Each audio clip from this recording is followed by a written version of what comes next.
President Bongbong Marcos, fake news peddler na rin daw. Yan po ay matapos makuryente di umano si President Bongbong Marcos nung kanyang in-announce na nahuli na si Saldico. Kaya yung mga DDS fakers nagpakalat na naman ng panibagong intriga at chismis. Keso hindi pa daw nahuhuli si Saldico. Totoo ba yun?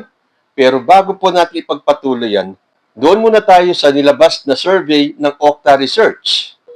Ayon po sa balita, tumaas ang tiwala at performance rating ni Pangulong Ferdinand Marcos Jr. sa unang quarter ng 2026 ayon sa Okta survey.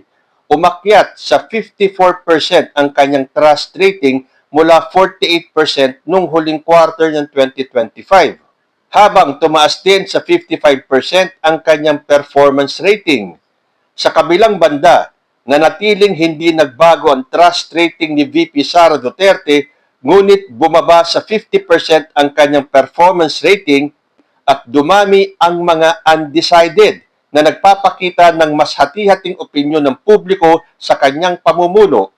Ayon sa Okta, mas lumalawak ang agwat ng pananaw ng publiko sa dalawang lider, kung saan mas positibo ang tingin kay Pangulong Marcos Jr. habang mas nahahati naman ang opinyon kay VP Duterte. Maaaring nakakaapekto rito ang mga isyong politikal sa loob ng bansa at mga external pressures gaya ng global tensions at epekto nito sa ekonomiya.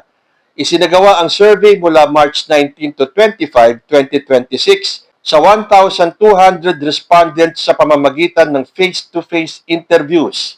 So yan po ay ayon sa Okta Research. Maglabas din kaya ng kanilang survey ang Pulse Asia, ang Publicus Asia, at ang SWS. Pero dito po nakikita natin sa Okta survey, umaangat na po ang trust rating at performance rating ni President Bongbong Marcos. Samantalang yung kay VP Sara, although yung kanyang trust rating ay hindi na bago, yung kanyang performance rating ay bumaba sa 50%. Na kung tutuusin, anong performance ba ang nakikita natin? Hindi ba wala naman? Halos wala naman talagang ginagawa si Sara Duterte bilang vice-presidente. But again, para sa akin kasi, hindi dapat pinagkukumpara ang presidente sa vice-presidente dahil magkaiba po ang trabaho nila. Ang vice-presidente halos walang ginagawa. Naghihintay lang silang matigok si President Bongbong Marcos para maiupo nila si Sara Duterte. Hindi sila nagtagumpay sa kanilang mga panalangin na matigok na si Bongbong Marcos dahil kahit na maraming DDS fakers ang nagbalita ng pumanaw na daw si President Bongbong Marcos. So, para sa akin, hindi po talaga dapat pinagkukumpara ang trust rating sa kanang performance rating nila dahil magkaiba po sila ng trabaho. Sana kung pareho silang presidente, hindi isa lang po ang presidente natin Pero good news po ito. At bakit hindi babalik ang tiwala ng taong bayan kay PBBM? Kitang-kita naman po natin kung ano ang ginagawa ni President Bongbong Marcos para sa mga Pilipino. Yung kay Sara Duterte, wala akong pakialam sa kanya. At sabi nga dito, bumaba na daw yung kanyang performance rating, although yung trust rating, doon ako nagtataka Trust rating, ganun pa rin. Tingnan pa rin natin pag naglabasan pa yung iba mga testigo na magsisiwalat pa ng mga baho ni Sara Duterte. So ayan na nga po, ito mga DDS fakers nagkakalat na naman ng kanilang lagim. Ngayon naman sa issue ni Saldico, yung pagkakahuli kay Saldico. At sinasabi nila na fake daw. Hindi daw totoo na nahuli si Saldico. So ibig nilang sabihin, fake news peddler na rin si President Bongbong Marcos. Dahil sabi nga ni Maharlika, breaking, fake news si Marcos Jr. Hindi totoong nahuli ng Marcos Bangag Jr. admin si Saldico. Sabi naman ni Harry Roque, fake news alert. Zaldi has not been arrested. No Filipino was apprehended in Prague. Bakit presidente pa ang nagkakalat? So sa mga obobs na to, sa tingin ninyo, hindi ko kumpirmahin yan ni PBBM kung nahuli o hindi si Saldico? Masyado naman yatang katangahan na yung pinapakalat ng mga DDS fakers na to.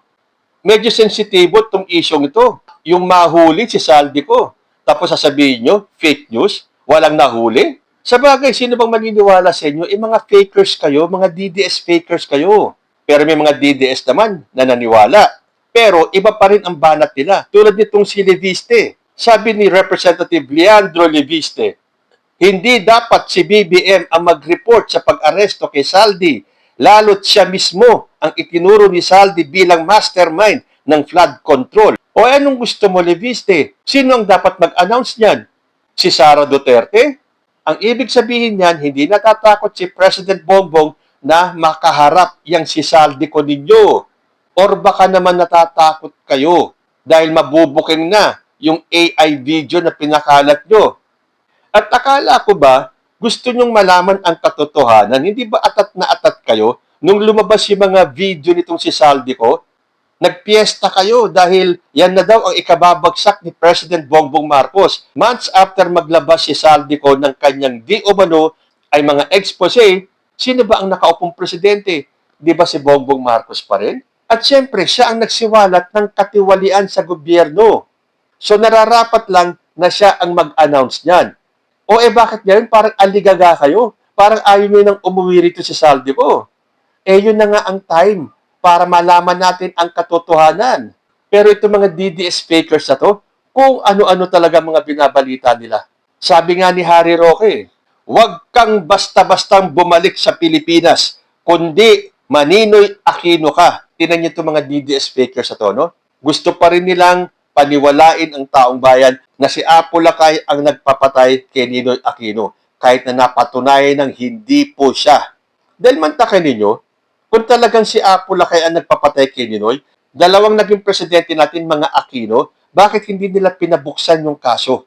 Bakit hindi nila hinabol ang mga Marcos? And the mere fact na lately itong si Chris Aquino ay pumasyal pa sa Malacanang. Kaya itong mga pinapakalat ng mga DDS fakers, lalo na itong si Harry Roque, may araw ka din. Darating at darating ang araw mo. Kung si Saldi ko nga natimbog na ikaw pa kaya? Kaya nakakapagtaka Alam nyo, kansilado na po ang passport itong si Saldi ko. Kung nanggaling man siya kung saan, bakit siya lilipat ng lugar? Wala naman siyang dalang valid na dokumento. Tandaan nyo kansilado na po yung passport niya. Bakit siya nag-take ng risk? So tuloy, anong nangyari? Nahuli tuloy siya. So kahit na sinasabi ni Maharlika na hindi naman daw si Bangag admin ang nagpahuli kay Saldi ko, sooner or later mahuhuli yan. Wala na po, kansilado na ang kanyang passport. Na yan din ang mangyayari kay Harry Roque. So sa mga DDS fakers, akala ko gusto nyo malaman ng katotohanan. Akala ko gusto nyo madiin si President Bongbong. Oras na lumitaw itong si Saldi ko. Bakit ngayon aligaga kayo? Kesyo wag siyang umuwi rito at baka Maninoy Aquino siya. Meron pang nagsabi, mag-seek na daw siya ng asylum. So kung ano-anong pautot na naman itong mga DDS fakers na to. Sabi naman ni Mike Defensor, protect Saldi. Hindi pwedeng patahimikin si Saldi ko. Wala naman nagpapatahimik sa kanya, Mike Defensor Masyado kayong advance sa pag-iisip. Kaya nga pinauuwi dito para harapin niya, para magsalita siya. Under oath, magsalita siya kung ano lahat ang nalalaman niya at ituro niya si Bongbong Marcos. Kaya wag niyong pigilan ang proseso. Nahuli na nga, dadaan sa proseso, uuwi na rito. Pare-pareho kayo Mike Defensor ni Harry Roque. Kesyo wag kang umuwi dito basta-basta at ikaw ay Maninoy Aquino. Ikaw naman, hindi pwedeng patahimikin si Saldi ko. Nag-i-insinuate kayo kagad na pag umuwi si Saldi ko dito ay patatahimikin or papatayin or i-assassinate. Ang mga utak ninyo talaga. Or gusto nyo lang talaga magpakalat ng intriga. Magkaisa nga kayo mga DDS fakers. Nahuli ba talaga si Saldi ko? O fake news lang si President Bongbong Marcos? Kasi alam nyo naman itong mga DDS, wala kasing inilabas na pictures o video ng pagkakahuli kay Saldi ko. So gumana na naman yung pagiging sinungaling nila at mga tagapagpakalat ng fake news. Pero meron pong nag-fact check niyan. At yan po ang Rappler. Sabi po sa kanilang balita, exclusive, Czech police confirm intervention involving Saldi ko. The police presidium of the Czech Republic tells Rappler that Ko was the subject of an official law enforcement action in their country. No less than President Ferdinand Marcos Jr. has been issuing updates on the arrest of fugitive and former Congressman Saldi ko in Prague, posting on his social media accounts 3 times in the last week. In the absence of visual proof, however, his political opponents have tried to cast doubt on the information that he has given. Rappler reached out to Czech authorities even before Marcos's announcement of the arrest. They confirmed hours after Marcos's announcement that police action involving Ko indeed took place. Ayon sa Office of the Criminal Police and Investigation Service of the Police Presidium of the Czech Republic, we inform you that we can confirm that an intervention involving the named individual took place in the Czech Republic. The said office, however, declined to provide more details, saying it cannot verify this writer's identity in person and is therefore unauthorized to disclose more details. If you require specific information, please contact the police in your country, which can request the necessary information through international police cooperation via Interpol. So nakita nyo na, ito yung sulat ng Czech Republic sa Rappler. Kung gusto pa daw ng specific information, kontakin ang police dito sa Pilipinas. So, sa tingin niyo, hindi ginawa ni President Bongbong Marcos yan ang makipag-ugnayan sa Czech Republic para malaman kung totoong nahuli nila si Saldico? So kayo mga DDS fakers, kawawa kayo talaga, sinasabi ko.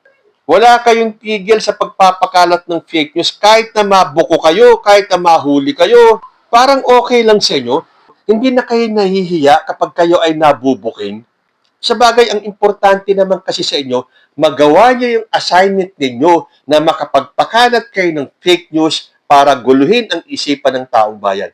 Tapos ngayon, sasabihin nyo, fake news peddler na rin si President Bongbong Marcos. Bakit akala nyo, kasing tanga nyo si President Bongbong Marcos na hindi mo na i-confirm kung totoong nahuli si Saldico o hindi? Ganyan ba kakitid ang mga utak ninyo? Sa bagay, totoo po yan. Ganyan po kakitid at kalusaw ang utak ng mga DDS fakers. Basta makapagpakalat lang sila ng fake news, okay na sa kanila yon. May bayad na sila nun. Totoo man o hindi ang kanilang pinapakalat na balita, importante, keep the mula coming.